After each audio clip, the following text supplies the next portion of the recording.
Okay, welcome everybody. We're back to episode 2. Very exciting, right, friends? Yes, Living with very cancer, excited. facing cancer. I don't even know our title because I just made it up a couple days ago. But today we're going to continue talking about a very important Little House on the Prairie episode that's really relevant, though, to especially I would think, cancer, like if it's a terminal diagnosis, holy cow, what's your legacy going to be? And then after we do that, we'll talk about 2 questions from the journal that's going to be for people who have friends with cancer. Right, right. So for the unfortunate people who have never seen episode 14 of season 8, the legacy is Charles Ingalls. He's always working multiple jobs, kind of like Deita, and he's making these beautiful tables that he'll Right, bring up to right. Minneapolis from Walnut Grove every so often. And the person who's selling them says, "Oh, these are great. Why don't you come up and move your family to Minneapolis and you'll make a ton of money and this will be your legacy," right? Everybody will know the Charles Ingalls name. Right. So his wife is like, "Hold on, we're farmers. We've got everything here. What are you doing?" And he's like, to cap this off, it started with a friend of his dying on the way back from Minneapolis. Right. So he's really thinking about his friend was freaking out because he's wondering what he's left. So Charles is like, "Oh, this table could be my legacy." Yeah.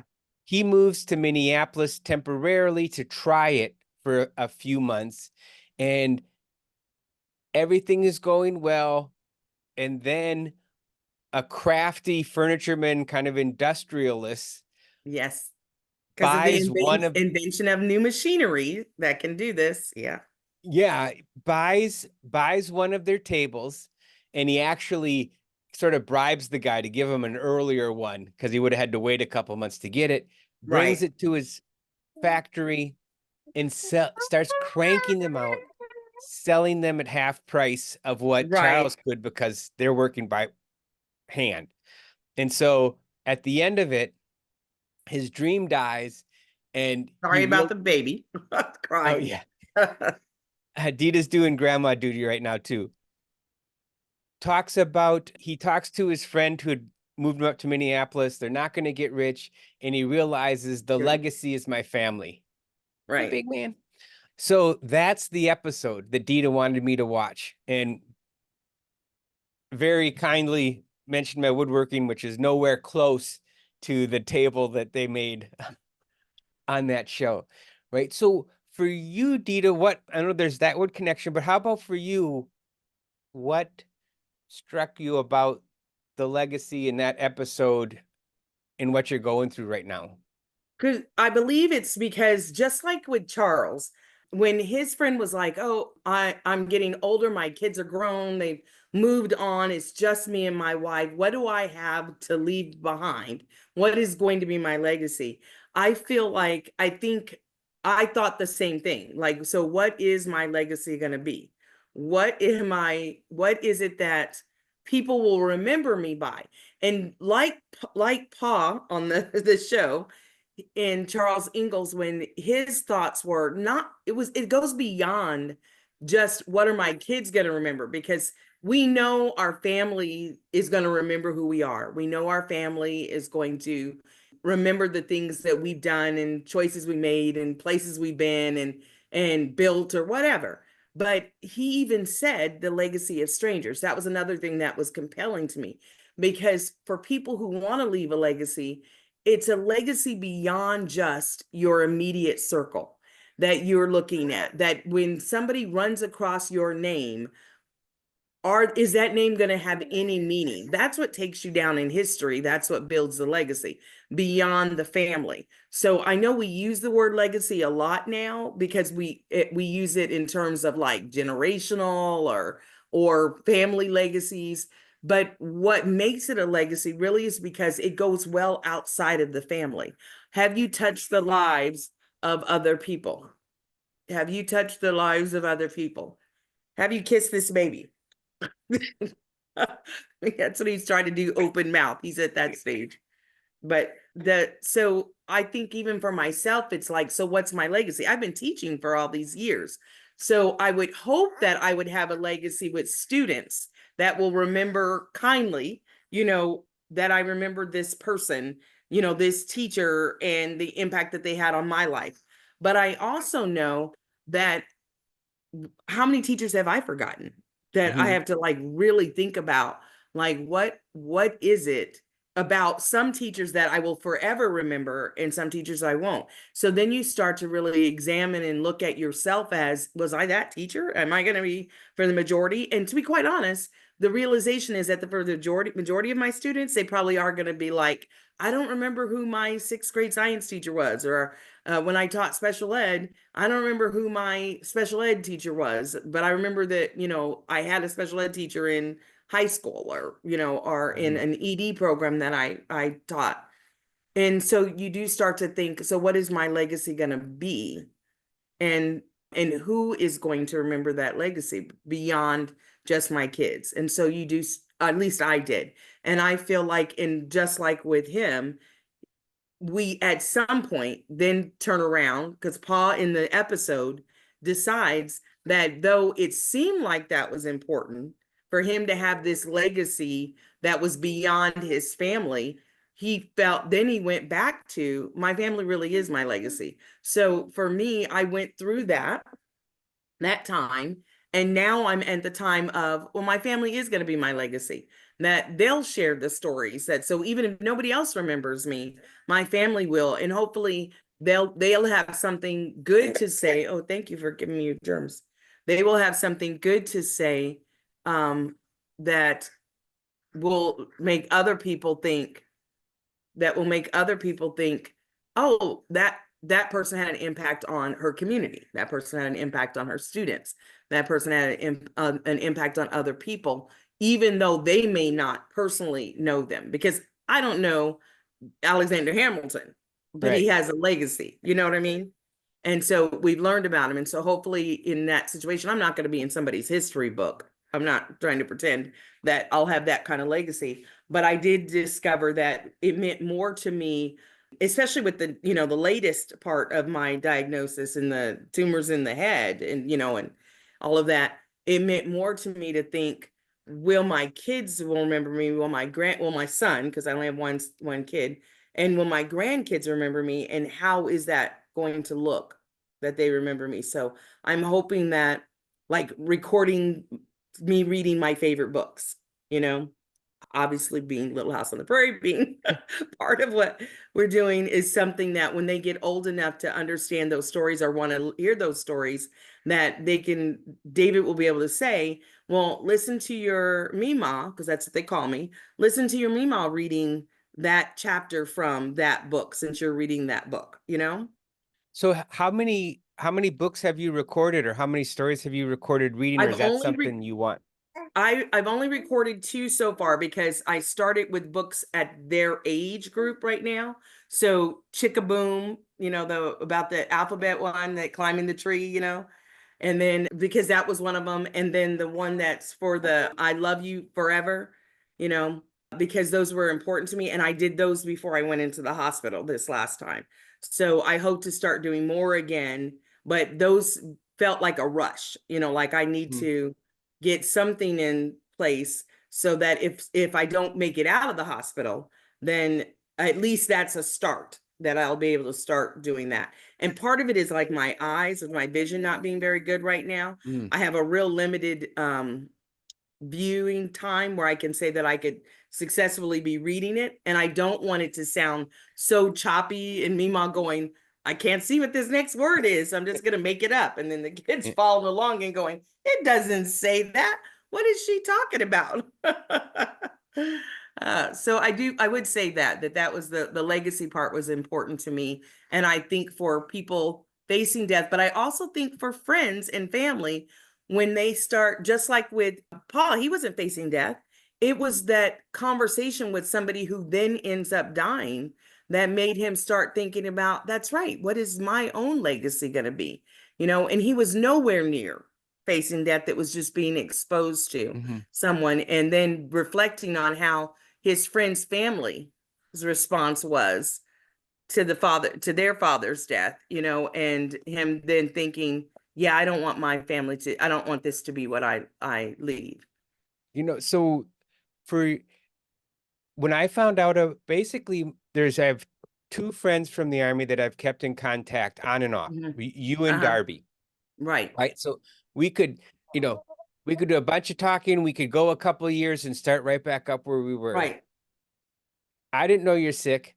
And basically Darby's going through his own stuff. And it wasn't Right. until my wedding when I invited both of my two best friends from the army, invited to my wedding, and I get crickets. I'm like, what the hell Yeah. is We going? don't care. Yeah, it's like these sons of and then after the wedding, it's like I reach out to both you through, and it's like, oh yeah, and Dita's like, yeah, I'm got cancer. It's real bad. And Darby, and I can't remember which thing he was particularly on. He's had a heart Yeah. attack and some other stuff. And it's Yeah. like, holy crap. And so for me, it was like an immediate reevaluating of like how often I want to be talking to both of you, right? Because Yeah. Yeah. and and the answer was way less. They didn't come to my wedding. I'm very petty.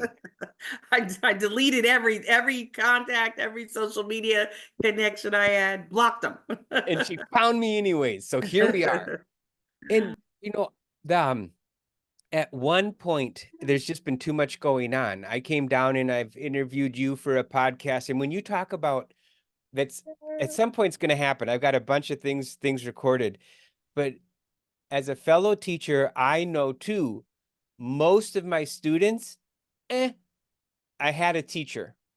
I Yeah. have no doubt though, and this goes for you too, that a couple of them, because they've even told me, it's like, hey, that class meant a lot. You meant a Right. lot. So I have no doubt that there's a few students out there who will remember me. And then once they're dead, then Right. it's gone. Right.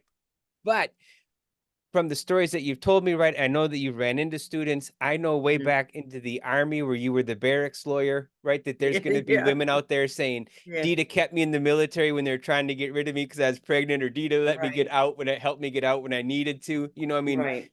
you've had an impact for a long time, but it definitely makes like I could die tomorrow. Hope not. But your cancer diagnosis absolutely made me in a smaller way think about, oh man, right? Right. None of my friendships are guaranteed to keep going. And what do I Right. want to make sure that for, yeah. And for us and for me, it was like a no, but we need to start doing some stuff, so me Yeah. coming down and you Right. coming up. Yeah. And I have done that because I've kept in touch with just a few. So, and I went and visited my friend Tyrone. He was Yep. in at DLI with us. And so I went and visited with him, and because I wanted to make sure that, again, we always think we have all the time in the world. And so prior to that, it was like I had these plans of when I retire, I'm moving out into a rural area. I'm going to have a tiny home, and then I'm going to travel and I'm going to reconnect with all these people that I've ran into in my life that have meant something to me that no longer live close by. And then when you're faced with, okay, well, my days are actually numbered here. Not that everybody's aren't, but Mhm. my days are actually numbered here. Then it became like, I can't just keep putting it off because we know, especially as family people, how busy it is with two kids Mhm. and you're running schedules, and this one's in this at this time and this was in this at this time. And plus I've got to work, and plus I've got prepare and grade and create lesson plans. So we understand that it's valid reasons why we aren't staying in touch like we feel like we should, because there's always something that becomes in our minds more of a priority. Like, no, I got it. This has to get done.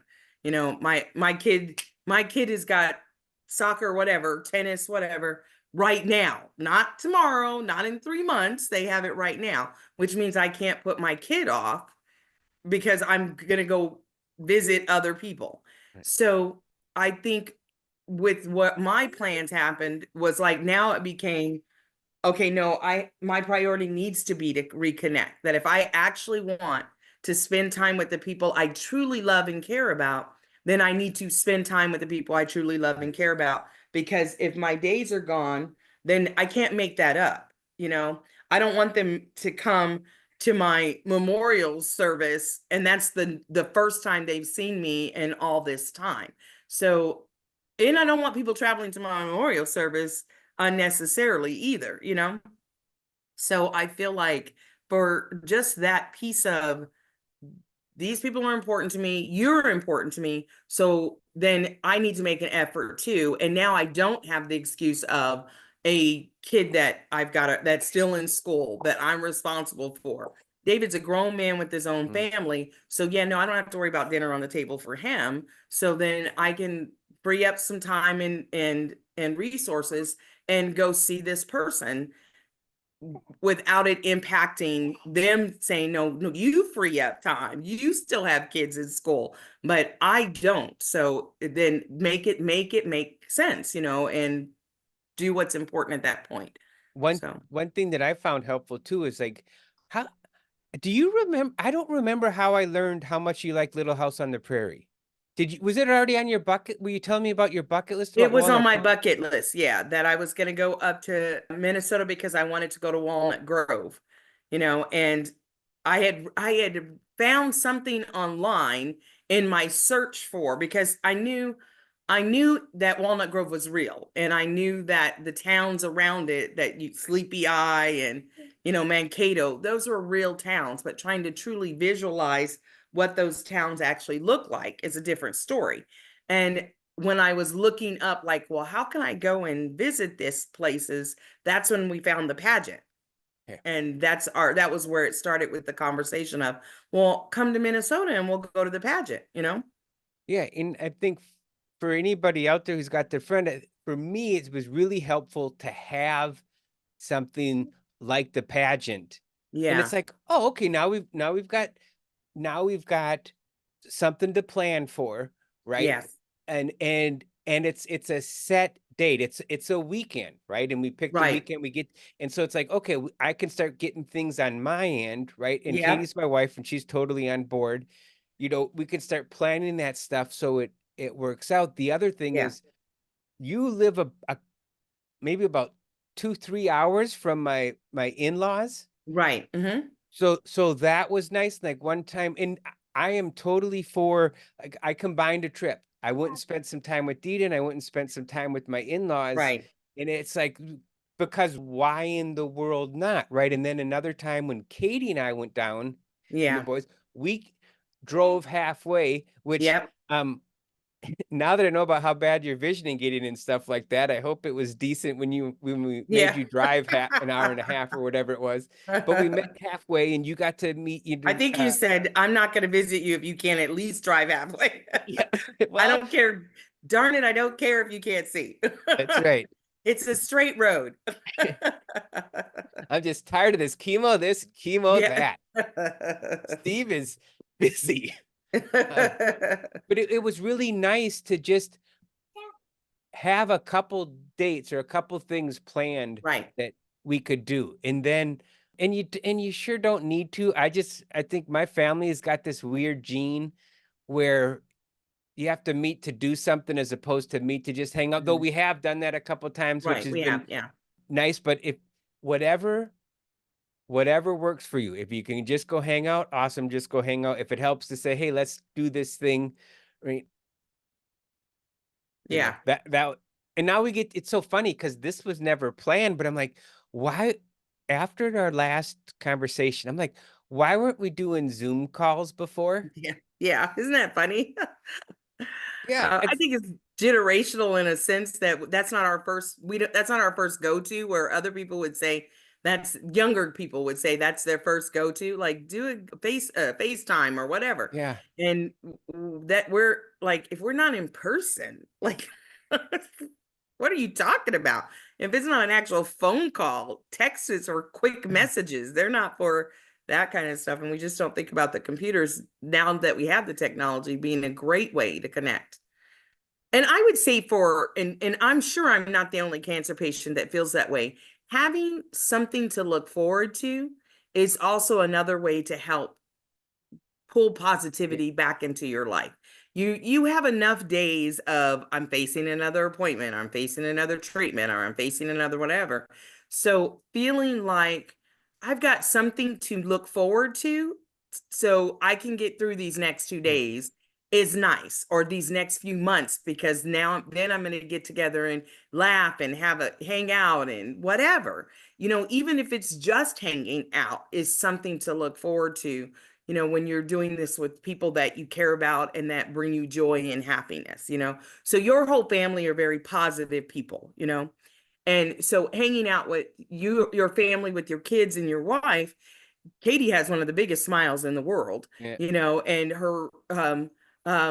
her bubbly personality makes you feel bubbly. So even though I don't know her as long or as well, obviously, it's not like you're going in and the only positive factor is Steve. And it's this whole family is very welcoming. The whole family makes you feel good. So hanging out for a few days is something to really look forward to, that I'm going to be surrounded by positivity.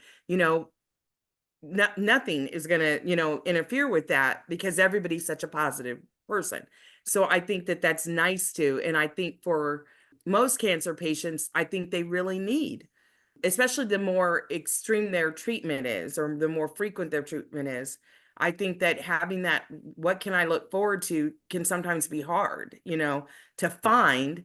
And so having it makes it really helpful too. So even though I know you said that's your family thing, that you have to be doing something, I do feel like it's important to find things that I can do and look forward to. Just waking up the next morning isn't always enough, you know?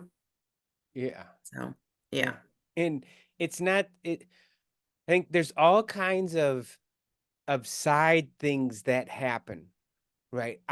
When you come and visit us, right? That's the purpose. And in the reality is, you know, my boys who are, 20 and 16 now, right? Who are going to face all kinds of things and have already faced some hard Yeah. stuff. They're going to see that, yeah, look, here we're adults, Dita has cancer, right? We don't Right. avoid it, right? We're still living. We can have, you know, conversations and have fun and and sometimes be sad too. But just Right. to and I think to model that, when bad stuff happens to people that you care about, you're gonna go through some stuff, but Right. ultimately it's people that you care about. So you figure out a way Yeah. based on what you can do, right? I mean, there's Correct. certain Right. not it's not like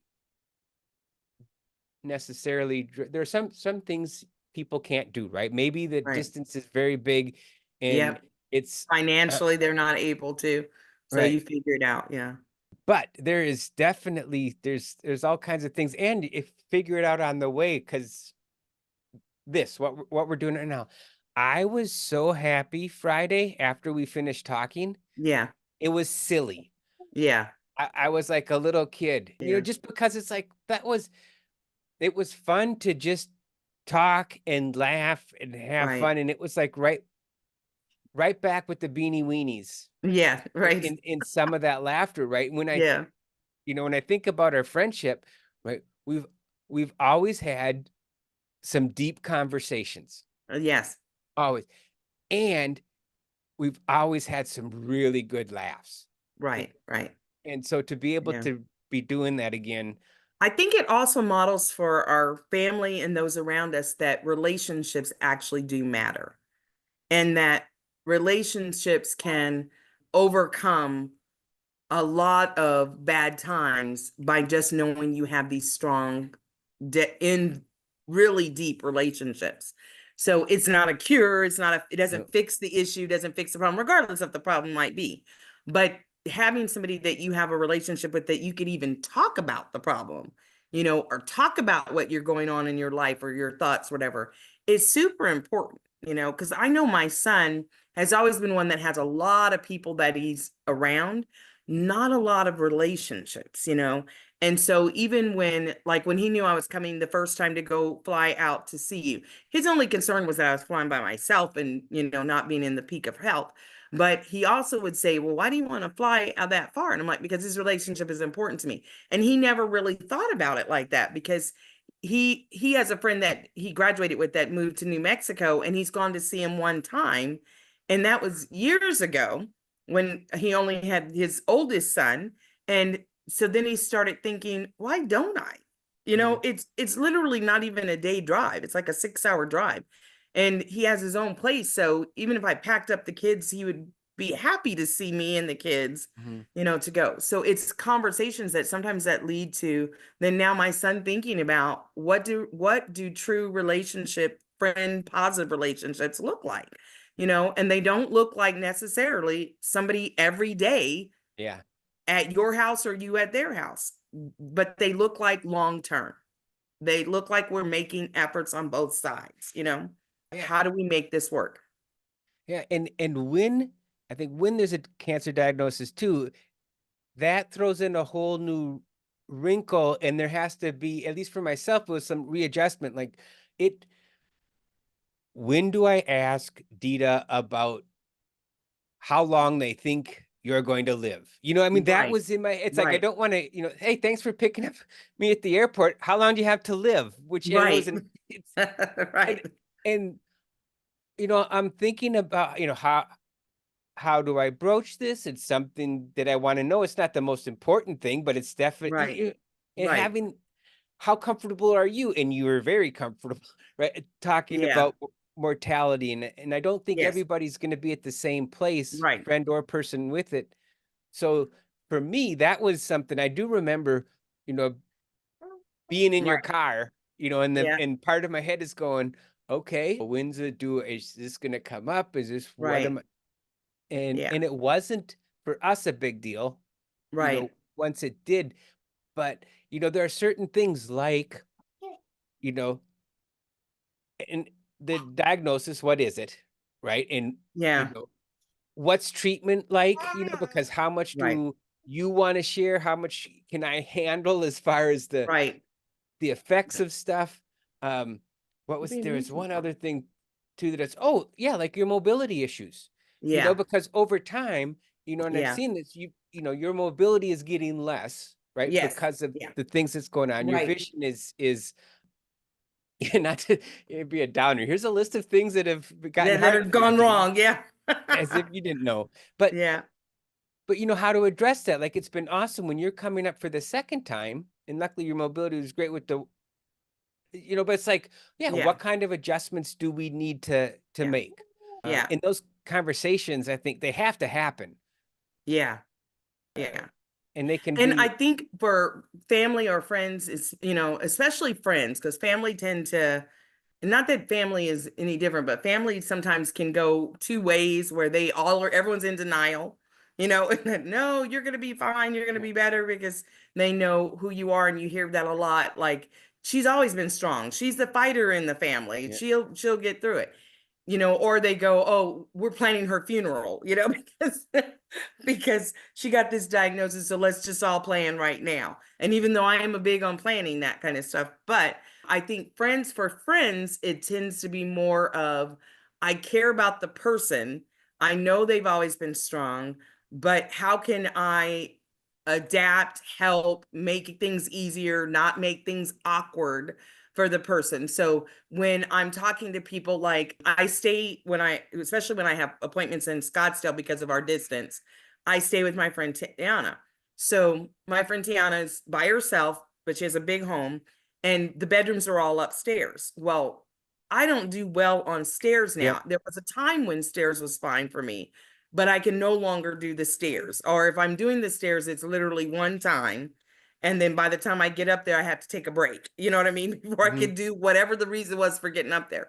So the bedroom didn't work up there. And having a friend that can say, you know what? I'm going to move your bed downstairs, and my dining room is now going to become where you sleep if you don't mind, hmm, because I know it's hard for you to get upstairs. You know, there's a bathroom downstairs, but not a bedroom. And like when I stay with you guys give up the first level yeah, for me. And again, that makes it easy, even though I know it's not convenient. You're giving up your room, but so that I don't have to manipulate stairs up or stairs down, which becomes very difficult, becomes the fall hazard, the fall risk. And so that's where friends then start to adapt, because otherwise typically you could say, well, we have an extra bed downstairs, and most people could manage that just fine and it would be perfect. It's not like it's a crappy area. It's just, but when you start thinking about physical mobility, then it doesn't make it awkward for the person to have to say, is it possible that somebody, because oftentimes we don't want to say that, that I appreciate you putting me up. So I don't want to also say, and now can you do? Here's a list of things Yeah. that can you do for me? And so it's nice to know that somebody's looking out for, we can make the adaptations without them having to actually list them for me, because we know she can't do stairs. We know she can't eat chicken, not because it's the disease, but because she hates it. Do you know what I mean? Yeah. So just stuff like that. And I think that actually means a world to me, because that's what I find mostly with my friends, Yeah. it's the friends I have, not that I have some huge collection, but for the friends I have, I think they're more willing to adapt, where David, my son, is more focused on, I've always been strong, I've always gotten through, I've always taken care of. So he would be quick to say, Mom, can you just grab the other end of this and help me get it out of the car? And I'm like, how am I grabbing the other end and walking with the cane or my Yeah. walker, depending on where we're at, doesn't work. And then you have to remind him. And then he's like, oh, okay. So you're not feeling good? Like, I have cancer, knucklehead. yeah. I'm walking with the cane for a reason. I'm walking with the walker for a reason, and so, or even like I said, with like just adaptations and stuff. So with my blood test determines what I'm eating, or what I need to increase eating. Well, I'm not expecting him to feed the whole family heavy iron Yeah. foods if they don't need heavy iron foods, but if I'm not cooking, then that means everything can't be something I can't eat. Right. Oh, and hey, I am so using ever since spending some time with you, we're using our iron scale. Well, I'm using it way more now. Yeah, it's Just amazing. Yeah. it I is. I got my son some iron, the cast iron, pots and stuff too for that same reason. Cause so at least then if he says he's cooking something, if it cooks it in that, then okay, it may not have high iron in the food, but at least I'm gonna get some extra It's iron yeah. with that. Yeah. So this leads nicely into two of the questions from the journal, right? For people who have Okay. friends, is what does your friend say he or she wants from you in support? And then how does that line up with how you want to support him or her? Oh, that's a And great question, because we can be very selfish in our thoughts. And so for me, um, I don't know if I've ever thought about, is that something they want to do? mhm, I know I say a lot, especially now that I can't drive. I say a lot because I depend heavily on rides. Otherwise, it's costing me a fortune, mhm, to get to appointments and stuff. But I do say to friends, if you can't do it, there will be no hard feelings, mm, that if that doesn't work for you, or if that's something you don't want to do, because I understand that. I had a friend of mine who hates to drive pick me up from my chemo appointment on Thursday. And the reason why I said that to her is because I know she hates driving. She hates leaving the house. So me asking her, can you pick me up, was a big thing for her to agree to. But I was like, and I wouldn't take offense. And even though she was joking, she was like, you're lucky you caught me on a good day, because you know how I am. And I said, but you know what? But honestly, if you didn't feel like it, I would have figured something else out. And I'm not saying that in a sense of because I want you to feel guilty about it, but right. because I really do respect the fact that I have this situation going on. You don't. Your life doesn't need to turn completely upside down because mine did. So, And but there's definitely an element of right. We all feel good when we do something nice for somebody. mhm, So and many of us have a hard time letting people do something nice for yeah. us. And it's Mhm, like, hey, you feel good when you do something nice for somebody. So give that person a chance to do that for you. But right. one of the reasons that I wrote that question too is because an expert is like, you are stubborn in a good way. I'm very stubborn. You are stubborn, you are independent, and it's like you, my impression is you don't want anybody to do something for you that you can do for yourself, Absolutely. Yeah. right? So when you can't drive, having somebody drive you, yes. Before, when you couldn't drive and the car's working, no, I don't need that offer. Right. I'm going to drive myself even. So I think that's part of is figuring, okay, Uh, here are Hold 5 on. things. Oh, I'm off that. Hold on, give me a second. The baby touched the screen. I can still see you, but Can you? Okay.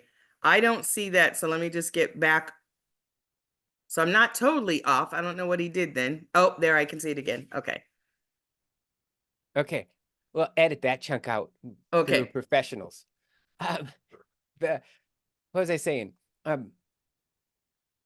Oh, so maybe here's 5 things that I think I want to do to help you, right? There's a good chance 2, 3, 4 of them might be help you don't want. Right, right, And so to figure that out, it's something to think about, right? Just because I'm offering something nice doesn't mean it's actually nice for Dita. It might be because, right, oh, I'm so far away. If I can just do this, I'll feel better, as opposed to, and that's human, right? As opposed to, okay, what's Dita actually need right now that I can right, provide that fits. Um, right. and sometimes the answer is nothing right now, except the friendship and the Yeah, conversation, and maybe a time comes up later where there'll be that opportunity, which can be tough. yeah. Um, but not as tough as having cancer. I Right. mean, Yeah. Yeah. I know, like, my friend Lisa and her husband Eric, one of the things that, because Eric works from home, was that if you ever need a ride, and it was funny because it was Lisa making the offer. If you ever need a ride, just call Eric. He works from home. And so I started laughing and I told her, I said, well, he works from home, that's for sure. And so yes, absolutely, that if I need Eric, I will. But I know in my mind, I was like, he works from home, right. like not from the car, not from, he works from home. But honestly, the other day I needed him. And then when he picked me up from getting an MRI done, I said, well, I even debated, because this is how stubborn I am. I said, I debated, could I walk the 5 miles Oh, jeez. to get from the MRI back to Tiana's where I was staying, or would it be better for me just to call Eric? And then I called Eric and he's like, I would have been so mad at you if you had tried to walk. You know what I mean? Five Because he miles with already the walker. said I could call you. And I was thinking, but if I could walk it, I could be saving you, because I'm, looking at how many trips I take, how many treatments I have. This is becoming more than a once a week thing now. And so, because it's becoming so much and I still can't drive, then it's like, okay, this is difficult, and I don't want to be a burden on somebody else. I know I'm like, don't take off work. Like, that's my rule with David, because my son's always like, well, I'll just take you. I'll just take off work early. And of course, I'm like, you got a family to support. No, you can't take off early to, you can't take off early. Sorry, he just spilled food. You can't take off early to come and pick me up or to drop me off. And then I always go with the I'll figure it out, which is just my mechanism of, no, I don't want to be a burden on somebody else when everybody has enough burdens in their life. I don't need to add to somebody's burden where now they think about how, or feel guilty about when they can't, when they Hey, can't pick you up. You're fussing. I'm just wondering, because you're one of the most strongest willed people I know. And just for Yeah. everybody listening, I mean, the army Yeah. said you're going one place and you said no to the army, and the Yeah. army backed Yeah. down. I mean, that's how much at 19, Dita's like, no, Yeah. I think I'll tell the army what it needs to do. And she won. So this is a person who is um fierce, stubborn. So I'm Yeah. thinking about when you've been in treatment and you've talked to other people who have Hey, can you cancer. pause for a second? Let me get his bottle. Yes. Okay, because he's gonna get loud. Okay, come on. Let's go. Come on. Right? I love you, but ready for your nap, huh? I'm ready. Okay, sorry about that. Oh, no, He no was problem. ready for, he had eaten, now he's ready to take a nap. And he likes to nap starting out with a bottle, some milk. So you give him some milk and then he will falls asleep. Sounds good. So the question is, both of our sets of questions did start from the personal side, but we also, you especially in special education and me doing student success things, we've spent a lot of time helping people communicate what it is that they actually want, right? And Mhm. what they're feeling. And so the questions are broad enough too that whatever your personality is, there's going to be questions that are going to be whether you're stubborn or not, right? The questions are Right, going to be right. very, very valuable. So I'm wondering, do you have any stories? Have you met other people while you're getting treatments or in waiting rooms, or have friends that have cancer that you've seen reacting differently, doing things differently than what you've done? Yes, definitely. I have met, especially in the infusion room. So obviously everybody in the infusion room has decided to try some kind of a treatment. And so that's one commonality. And everybody's in there for a variety of types of cancer and treatment. Some are looking at a cure, some are looking at, like I am, like you're just trying to kick that can forward to have a little more time, reduce damage, whatever, but everybody has chosen to do this infusion. And there are some people that come in that are in a similar mindset as me, and you usually see them because they're greeting people. They'll be like, hi, good to see you. When we know it's not good to be in the infusion room, Right. but they'll sit and have a conversation with you. And then there are other people that like are cuddled in a corner, that they choose a location or a chair that's around the least amount of people. And then they put their headsets on, they whatever, because it's like, I'm not here to make friends or have conversations and stuff like that. So you do see that. And I happen to be a talker. So when I go in, if you sit next to me, we're talking. That's just kind of how I operate. And even this last Thursday, I was sitting next to a lady who's been battling her cancer for 5 years. And it was for us, both of us it was a negative day because, like this swollen part you see Mhm. now on my face. Yeah. So I had just had this happen the day before. And so I had kind of gone in one of those bad moments, but I still try and be as positive as I can because I know the nursing staff is working hard. I know that there's patients in there that are dealing with worse situations than the fact that I have a new lump. And I was talking to her and she was in such a dark place, that the conversation was so wonderful to have because by the time the end of the conversation, I didn't feel as bad. And I don't think she felt as bad because, she ended with saying things like, you know what, I guess you're right. We are still alive. We still have something to look forward to. But she apparently had lost she's an older woman like myself. So she had lost her child and she only Mm. had one child in the last 6 months. And so somebody had convinced her to buy a puppy, because to have something around her. And of course, her reply was at that time, she's like, so now I feel like I come to treatment, doctor's appointments, go home and clean up piss or poop from a puppy, and that's my life now. Is that what I really want my life to be? And when someone makes a statement like that, they're in a dark place. Mhm. Because now she's no longer even able to see the joy in having this life force that needs you. But so it's like, how do you switch that? How do so I told her, I said, there's nothing wrong with getting rid of the puppy. I said, if No. it's too much, get rid of the puppy. Find something that you actually really like. A lot of people offer things. Puppies are fantastic for a lot of people. So I don't mean to say it like the puppy is a problem and nobody should get a puppy in this situation, but for her, that might not be it. Yeah. Find something. And then I was like, so what did you do before? Before you had the diagnosis, what were the things that you enjoy doing? Do that. Bring joy back into your life. You just have to figure out how to do that. And again, because I'm talking to her, it's like talking to myself.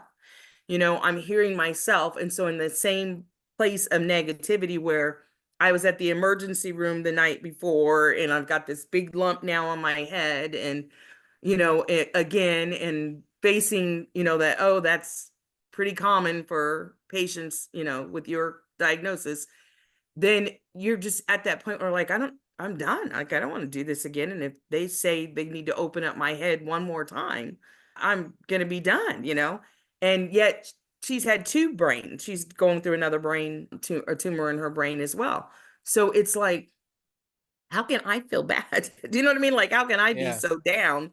And this woman has been battling this for 5 years, and as you know, they gave me a 3 to 5 year diagnosis initially if I did no treatment, and possibly 5 to 7 if I did treatment. And so I jumped through the hoops to do the treatment, and my prognosis, not diagnosis, hasn't changed because none of the treatments have worked successfully for me. And I tend to just, for as in my own personality, my cells are just aggressive. So I'm going to blame my aggressive personality for that's just what's in my body. Like, everything's aggressive. So it's that same thought process. So if I just finished year 3. So if I'm at 5 to 7, I've got possibly 2 years, you know, maybe 4, unless something changes in what I can do. And it's important to have these conversations with people. It's important to have this communication. It's important I'm learning, because I am so stubborn, to tell people when I need help. Like, I used to do my grocery shopping and try and say I can do my grocery shopping on my own. And then when I couldn't walk at the end of my grocery shopping, Yeah. then I realized, you know what? I'm going to ask David to do my grocery shopping, who, by the way, had no issues with doing the grocery shopping. What do you need? Text me a list. So he's never at any point said, no, I'm busy. I don't care what groceries you need or what you need now. If I ask him to stop and pick up medication, he's going to do that. Where before I was like, I've got to do this. And it didn't matter how it made me feel. It didn't matter how tired I was or how sick I was. It was that stubborn independence. And so I know I kind of got off a little bit, but it was talking to someone even Thursday that made me realize that, hey, we're both in a down negative space.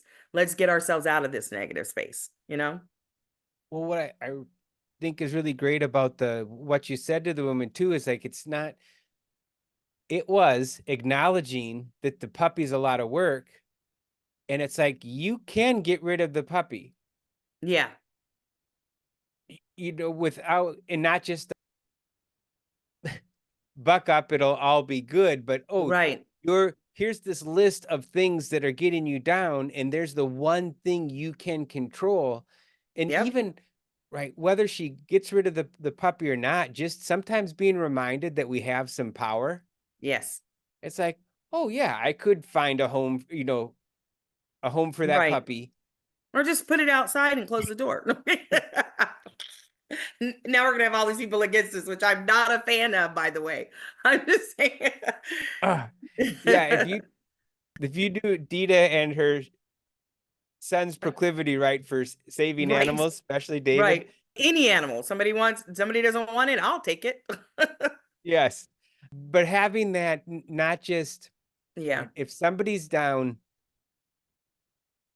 absolutely listen, don't discount what they're saying. But also, and you said this the last time we talked, you probably don't want to go ahead and say, oh yeah, just give up.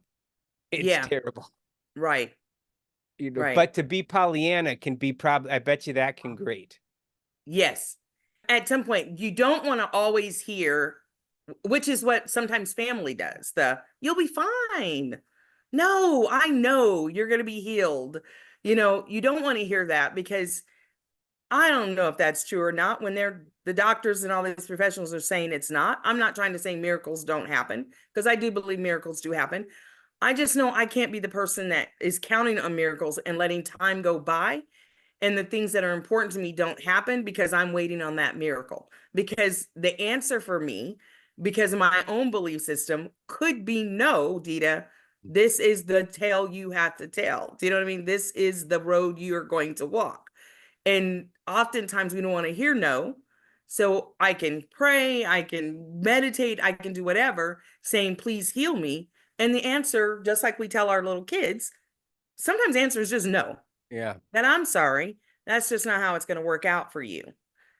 And And I, yeah, and I so think you for don't want to family, hear that all the time either, that, oh, things are going to be perfect. Don't worry about it. I have confidence, I faith, but you also don't want to hear the person that's like, yeah, you're right. That's terrible. I don't even know how you're making it, because yeah, I they're not could never do helping. that. Yeah, they're not helping you at all process what you can do, what could make things better, that allows you to have a little more peace within your own mind. I obviously can't take away the pain, the appointments, the stuff that she's going through and has gone through for 5 years. But like you said, if the puppy is the issue, get rid of the puppy, because that's the one thing you can say, that then I'm not cleaning up piss and poop Yeah, every day. And so now my life isn't just about appointments and cleaning up this, and then look for what is it that gave you joy before. Because I do think the other thing we tend to do when you have any kind of really negative diagnosis or any kind of physical impairment that suddenly comes on you, that all of a sudden we don't do anything that we used to do before. I found that with traumatic brain injuries, that people that used to like to go to the zoo and they got a traumatic brain injury and now they just stay home. Well, why can't you go to the zoo? Like, why did you stop? yeah, And then they say, oh, because you don't understand. No, I understand that that's what you like to do. So if that's what you like to do, then what made you decide you can't do that? Like, obviously, if you aren't able to walk, hiking is not going to be a thing. But if you enjoyed, what was it about hiking that you enjoyed? Was it the walking, or was it the access to nature and being out, the challenge? Figure out a way to get that same kind of access that brings you that same level of joy. I'm a beach person, so I go every summer to the beach. So what did I have to change? I don't go to Laguna, which is one of my favorite beaches. I go to Huntington because it had wheelchair access. So I'm not having to, when I know I'm restricted on how I can walk and move, I'm not having to try and drudge through the sand, you know, but with the limited strength and ability that I have, because they have the pathways, that I can take, that is easier even without a wheelchair. That just makes it easier for me to get closer to the water, for that. And then of course I also have friends that then are like, we'll carry your chair, we'll carry yeah, your tent, because even though I like to be in the beach, I hate being in the sun. So I sit in my tent watching the beach. But it's my joy. So it wasn't about stop doing it. It was about figuring out how to do it. I used to go camping. I still go to the camping every year, but I'm not camping like I used to do in a tent. I actually rent a cabin, because I that's my connection. So if I'm yeah. sitting out on the porch and watching elk or deer go by, that's fantastic. Breathing fresh air.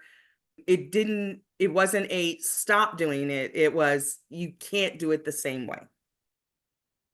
So I don't Well, know where I got off, because you know how I can talk. So you can know, but that was great, right? I mean, it's all about making adjustments, hmm right? Because things are different. Some things are just different, and it's like if you're really going to be living, and I think that's one of the reasons, right? Some family members can be in denial of you're hmm going to be fine because they don't want to face that change. right, And right. think about, especially if it's an old, like a mom or a dad, you think about that, it's like, that's big. All of a sudden I'm gonna be on my own. I'm gonna be out with that person that I love. So that's a hard thing Yeah, to face, but that's what's going on. And one of the right. things that I like about talking with you, and I think that we've done, is we've always talked about what's really going on, Yeah. right? I mean, we've talked, I mean, you're hmm black, I'm white. We've talked about racial Right. stuff, and Yeah.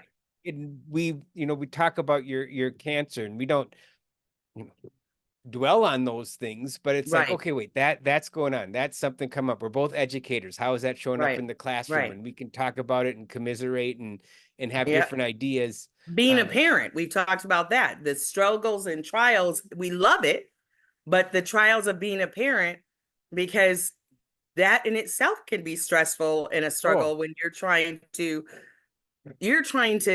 figure out kids who are trying to figure out themselves, who then think you know nothing because you obviously were never a child. And so they know way more than we could ever know, as far as they're concerned. And you're still trying to figure out that balance. When do I step in and just say, nope, this is what we're doing? When do I'm allowing you to do this? Those are all struggles that we've talked about, the natural things. So life has its challenges and stuff, but it's not something even that we don't just dwell on. It's a part of who we are. We can talk about it, we can share, but that's not going to be every conversation every time we talk. No. That would be exhausting. Yes. Yeah. Yeah. Yeah. Now, the one thing I can talk about almost every time is obviously Little the House. English Wilder and Little House on the Prairie. I was thinking going for not just the TV show, but the books too can Right. totally be in this. Oh, And yeah. I am not, I have to admit, I'm not fully through because the whole Lorenzo thing, Yeah. his book is Oh, I so haven't different. read his book. I'll have to read his. He Oh, wrote well, one on his own? no. It's her writing about him Oh, growing her up. writing about Lorenzo. Okay, that I have read. I thought you were talking about like he wrote. I was like, I didn't even realize he wrote a book. Okay. I had to stop reading it because they're really wealthy and they have all this stuff. And basically, it seemed to me that every 10th page was them eating 47 different things for breakfast, lunch, or dinner because they're burning 9,000 calories like The Yeah. Rock. It's like, so for lunch, we had fried chicken and Yeah. 2 apple pies, and Lorenzo was the favorite, so he got a slice of key lime pie, and there was Yeah. this, and it's like, I'm hungry for one, but just knock it off, dude. I get it. Yeah. You got a lot of food. I Yeah. don't know what, You guys so weren't starving for sure. yeah, that's not the little Yeah. house. So you know what I'm gonna do? I think because life is short, I'm just gonna jump ahead to the next one. Yeah. And Yeah. And uh, one thing I noticed about the shows too that I've been paying a little bit more attention to as I rewatch them for the whatever umpteenth time is that Michael Landon actually wrote some of them. You know, really, Yeah, there's a few. He has directed quite a few of them, produced quite a few of them, but there are also some in there that he actually wrote. So they're based on the characters that are in the true Laura Ingalls life, but he wrote them because of whatever the message was, whatever the story he wanted to tell for TV and for the public. huh? That's interesting. That'd be fun. We should pick out some of those. Yeah, Okay. which is Well, quite interesting. yeah, I think this is a good space to stop for Yeah. Okay. today. Any final thoughts? I'm out. Yeah. Nope. Nope. Any final thoughts, big man? All right. I don't know what that means. This? Bye? That's what you're saying? Say bye? He's trying to Uh, learn how to climb out of the playpen. well, then that'll be it for us. I'll hit Okay. stop All and we right. can talk a little. So don't go. Okay. Thanks, I'm going to go everybody. grab him real quick. Okay.